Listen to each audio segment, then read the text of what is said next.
This is Moroccan salmon, packed with flavors like paprika, garlic, coriander, with ingredients like chickpeas, carrots, bell peppers. It is a classic meal, a delicious dish, and I'm gonna show you how you guys can make it. So let's go.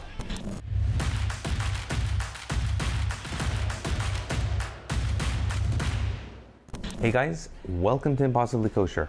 My name is Ben, and I'm gonna be your guide on this incredible recipe journey. And I'm gonna make it an easy one for you. Moroccan salmon. Moroccan salmon comes from, that's right, Morocco. That is correct. Now, like anything that comes from any part of the world where grandmas perfect it, asking any Moroccan how they make their Moroccan salmon, it's like finding out how the pyramids were made. No one knows. It's kind of gonna be a mystery until the end of time. But if you ask the right person, you may be able to get just enough information to make it properly. And then as you go ahead and make it yourself, you'll figure it out. So I asked my Moroccan wife, can I tag along and just watch as you're making your fish for shabbat for Friday night? She said, sure, thank goodness.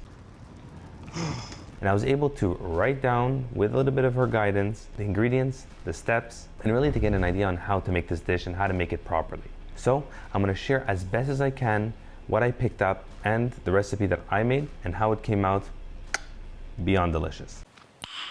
Nice. So here it is. The thing to remember, it's a basic guide with these type of recipes. So there's no exact measurements, and anyone who tells you otherwise is kind of guessing. Every part of it really depends on your preference. Make it the way I'm showing it to you now, but tweak it to your liking. I'm gonna make this video nice and short, so let's get started. The first thing you want to do is wash and prep all your ingredients. It makes cooking just so much easier. Not exclusively to this recipe, but to any recipe you make. Starting off with a good amount of coriander. Not chopped, about this much. Chopped up, I would say 2.5, even 3 cups. Then you're gonna get 1 to 2 nice sized carrots, cut them up julienne style. By the way, julienne just means nice thin slices, that's all. Now, garlic. Using between 5 to 10 nice sized cloves. Mine were quite large, so I only used 4, but this is really where your preference comes in. If you like it more garlicky, it's just gonna add incredible depth to the entire dish. So go ahead, peel and chop up that garlic. Slice a nice red bell pepper. Traditionally it's green, but you can use red or green. Don't opt for orange or yellow. Really stick to red or green. So it seems like I may have sliced up a bit too many, so I'm gonna go ahead and eat the rest. Those are good. Open a can of chickpeas and you are ready to get started.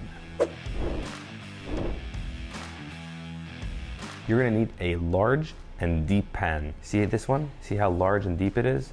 That's perfect. Get the heat on medium heat and a nice amount of extra virgin olive oil. I would say about 5 tablespoons. Let it heat up just a bit and throw in your garlic and your chickpeas. Fry it for just a couple of minutes and then add in some salt and some paprika. The paprika you can use about 1.5 to 2 tablespoons.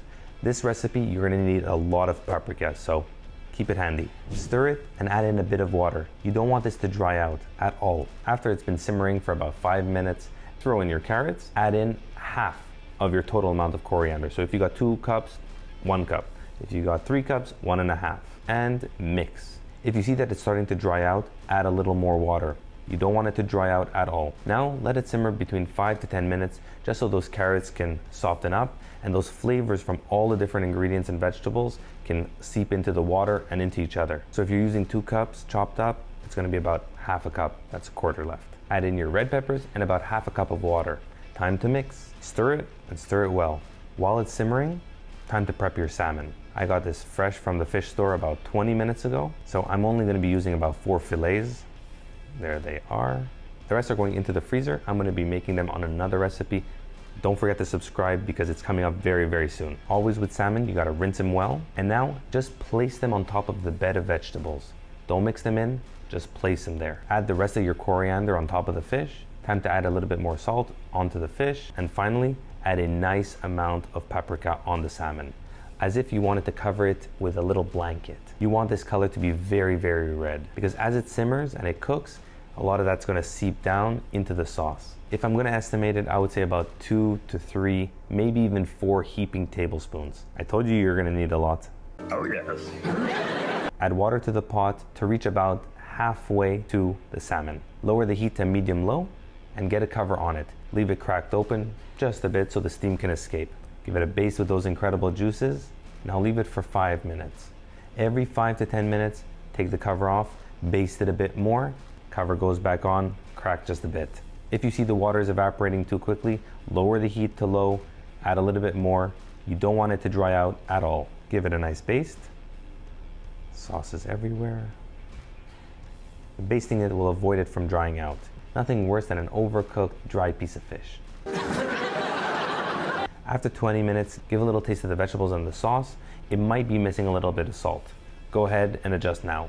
The entire process is going to be about 30 to 45 minutes of cooking, and you want every 5 to 10 minutes to be basting the fish. After about 25 minutes, make sure your heat is on ultra low. Now this is what it should look like at the 30-minute mark.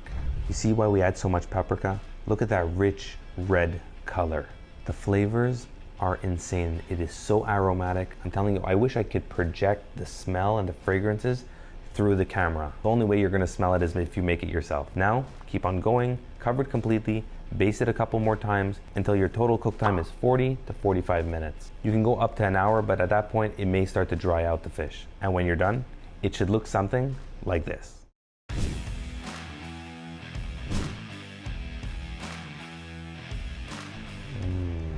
The veggies are so soft, their flavors just melted into that sauce. The basting added an intense amount of flavor into the salmon, kept it nice and moist. The coriander, you see how it's kind of moistened out. All that incredible flavor into the sauce. The garlic infused completely. Oh, guys, I don't think I can wait anymore. Let's go for the taste.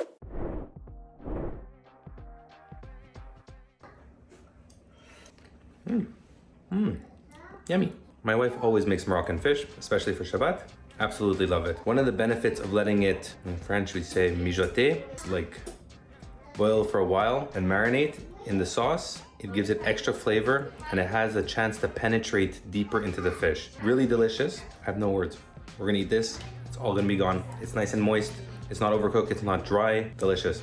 And I made a little bit of rice. We're gonna put that on top. It's gonna be incredible.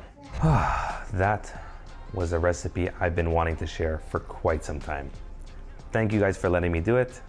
Thanks for supporting. If you like this video, go ahead, give it a big thumbs up. And leave me any feedback you guys have in the comment section. What kind of videos do you guys want to see? Anything special? Now seriously, subscribe to the channel. So many incredible videos coming out, you don't want to miss them. Like this one. All right, everyone. I'll see you in the next one.